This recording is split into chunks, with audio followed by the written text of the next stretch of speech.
When guests ask me about things to do in Greenwich, Connecticut, I almost never answer the question they asked. I ask them a different one instead. What kind of day would you like to have? Because Greenwich isn't a great place for the person who wants to do everything. It's more for the person who picks the right afternoon and leaves plenty of room around it. So I'm not going to give you a top 10 list. I'm going to show you how I actually sort it out. Now, if you don't know who I am, my name is Colin Pearson. I'm a 4th generation innkeeper at Stanton House Inn in Greenwich, Connecticut. We get this question almost every day at the front desk.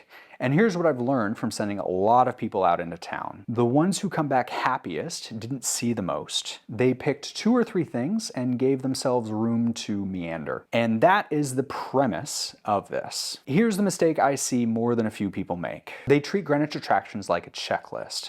Beach, museum, shopping, polo, nature preserve, dinner, go. That sounds productive. It's also how you spend a vacation rushing between places that each deserved more time and arrive at dinner too tired to actually enjoy it. You'll have a better day here if you stop trying to beat Greenwich. So before I name a single place, here's how I actually think about it. I'm sorting for 3 things. 1, energy. Are you in an active mood or a slow one? Some days you want a long walk and a little adventure. Some days you want to sit somewhere nice and watch the world go by. Both are right, they're just different days. 2, weather. I'm sure you've heard the adage about New England weather. If you don't like it, wait 10 minutes. The same Tuesday can be a beach day or a museum day. Don't fight it. 3, the kind of day. Your first visit is different from your 3rd morning here. A day to decompress is different from a day to explore. A slow morning is different from a romantic weekend. Once you know the mood of the day, the rest gets a lot easier. So I'll go through this the way it actually comes up at breakfast, by the kind of day you're feeling. Let's start with the moment people underrate. This is what I give to guests when they've just arrived and don't want their first afternoon to turn into a whole production. Someone checks in around 4 o'clock, a little road tired, and they say they don't want to do much, but they also don't want to waste the afternoon. This is exactly where I send them. Walk Greenwich Avenue. Locals call it the Ave, but not to shop, to walk. Although I'm obviously not going with you, so if you see something, you're welcome to pick it up. The Ave is a one-way street running downhill from the post road to the harbor. Start at the top, walk down, and you finish looking at the water. And the storefronts get better as you go. Brick, stone, old turn-of-the-last-century facades, little details you'd miss entirely if you were hunting for a parking spot. Treat the Ave as the way you meet the town, not a mission, an introduction.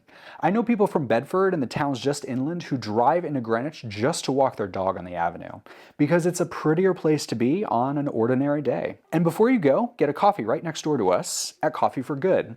I send guests there for 2 reasons. 1, the coffee's good, which feels important when it's in the name. 2, the whole place exists to give people with intellectual and developmental disabilities real job experience. We hold our own work meetings there. It's the rare recommendation where you get a good cup of coffee and the morning's already gone a little better than it had to. Or go to CFCF on the Ave. Their tables are great for people watching. Hey, real quick, if any of this sounds good to you, click the link in the description for a free visitor's guide to Greenwich, Connecticut. So that's your first introduction to Greenwich. Coffee at CFCF or Coffee for Good, walk the Ave downhill to the harbor, and allow the town to introduce itself. Now, the afternoon most guests are actually hoping for, even when they don't say it. The calm, scenic one. For that, there's one place I send pretty much everyone, Greenwich Point Park. Locals call it Todd's Point. It's a peninsula jutting out into Long Island Sound. One way in, one way out, which gives it a kind of intimacy you don't get from most public beaches. Here's what I tell people. Skip the towel and swimming version, unless it's really a beach day. The best version of Todd's Point is the walking one. Trails loop the whole peninsula. There are old buildings scattered across the grounds from the former estate. And if you walk out to the southwest corner, there's the Manhattan skyline sitting on the horizon. Waves lapping a quiet Connecticut shoreline in front of you, the city off in the distance. The contrast never gets old. And my favorite version of Todd's Point isn't summer at all. It's the off-season. Fall, even winter. Fewer people, better light, and the place feels like it belongs to whoever bothered to show up. In summer, a non-resident needs a beach pass and a plan. In November, you just go. So if someone's here in the shoulder season worried they missed the good version of Greenwich, I tell them they got the better one. Although summer in Greenwich is pretty awesome, not gonna lie. You should definitely check it out. If your energy's higher and you want actual nature instead of a more polished park, I've got a different idea. Mianus River Park. It's on the Greenwich-Stamford line, and it's my personal favorite. It's where I first fell in love with hiking. Woods, a river, real trails. You'll forget you're 15 minutes from downtown. One honest thing about it though, it's not built for tourists. There's no visitor center, there's minimal signage. It can get muddy after it rains. Bring water and wear real shoes. That's the point of the place, not a flaw in it. What I love about Greenwich is how fast it switches. You can stand on a beach and be deep in the woods half an hour later. And a couple of alternatives. If you want the biggest, quietest option, there's Babcock Preserve. It's not a popular park, it's the largest one, so most days you'll have it to yourself, aside from the occasional person riding by on a horse. And if you're a birder, Audubon Greenwich is the more structured version. There's trails, a nature center, actual exhibits. So Mianus for solitude, Audubon for structure. That's how I tackle it. Now, for the day the weather doesn't cooperate, because it won't at some point. Here's how I'd plan it. Rain in the morning, do the Bruce Museum first, then lunch on the avenue. If it lets up, head to the Historical Society and walk the grounds. If it just keeps raining, sit somewhere warm and call that a day too. The first stop is the Bruce Museum at the bottom of the avenue. It's got art, science, and natural history all under one roof. They did a major expansion recently, so the building itself warrants a closer look now. It's quite impressive, but I'll set the expectation honestly. It's not a full day get lost in at museum. It's a solid 90 minutes to 2 hours. Guests come back talking about some prehistoric shell they did not expect to care about, or an art display that rarely leaves its home country. And Bruce Park is right next door, so if the weather breaks, you walk it off while nodding to other locals doing the same. The second stop is the Greenwich Historical Society. Some people know it as the Bush Holly House. It's over in Coscob. Now, I know Historical Society makes some eyes glaze over, but hear me out. This is the most distinctly Greenwich thing in the whole video. It's the oldest building in town, built in the 1690s, the only one in Greenwich with a nationally registered historic plaque. And it was home to the Coscob Art Colony, the first art colony in Connecticut. American Impressionists worked there. Childe Hassam, probably butchered that name, but you know it is. John Twatchman. Real names, real paintings, this exact house and these same grounds. But here's the part for the people who think they don't care about history. The grounds are beautiful on their own. Go for the setting and leave the history to sneak up on you. It usually does. And this isn't only a rainy idea, by the way. If you're a design or art-minded person, the Bruce and Bush Holly House are worth your time on a sunny day too.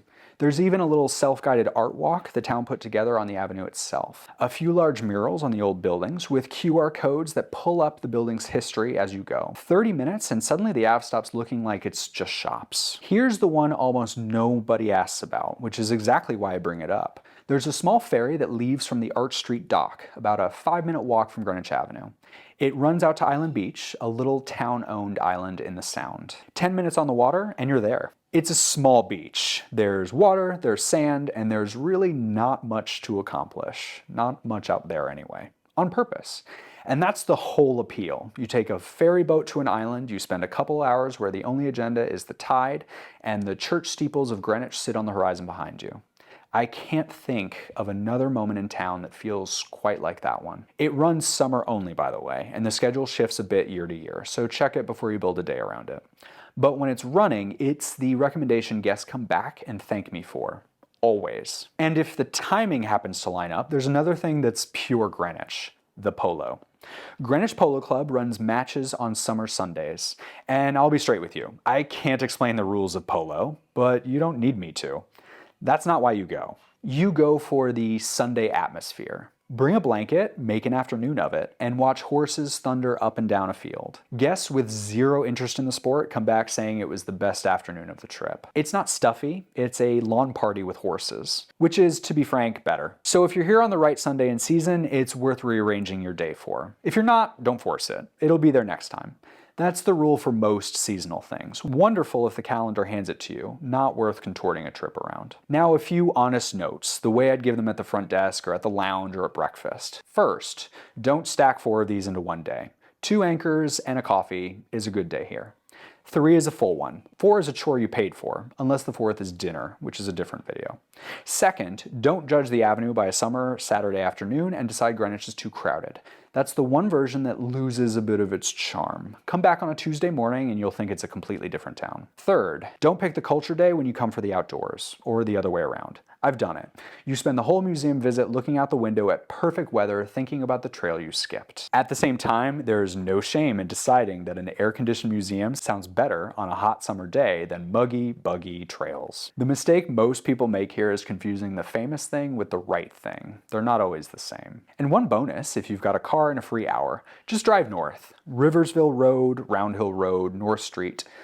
Stone walls, horse farms, rolling hills, no shopping and no crowds. It won't be on anybody else's list of things to do. That's the point. So, if you were checking in with us at Stanton House Inn and asking about what to do in Greenwich, Connecticut, here's how I'd actually direct you. The day you arrive, settle in, get coffee at Coffee for Good or CFCF, walk the avenue downhill to the harbor. Enjoy your first introduction to town. If there's good weather and you want the classic Greenwich feeling, head to Todd's Point. Walk the trails, find the skyline view, and don't rush it. If you want a real walk in real woods, Mianus River State Park. If it rains, the Bruce in the morning, the Historical Society grounds if it clears. And if you happen to be here on a summer Sunday with nothing booked, check out a polo match or the ferry to Island Beach. Those are the days people end up telling their friends about. Here's the part I actually care about though. The happiest guests I've ever hosted didn't see all of Greenwich. They picked the right afternoon and let it unfold as it came. That's most of what I'm doing when someone asks me what to do here. Not handing them a list. I'm helping them choose the best version of their day. Greenwich is an easy place to overcomplicate. There's enough here to fill a week if you're determined to be exhausted. But you don't get extra credit for finishing a town. Pick the right 2 or 3 things for the day you're having. Give them breathing room. Leave a little undone for next time. As far as the shopping and restaurant guides for Greenwich, those are probably the natural companions to this one. The links are below. And if you end up staying with us, just ask me or the team at breakfast. We'll point you the right way for the day that you're having.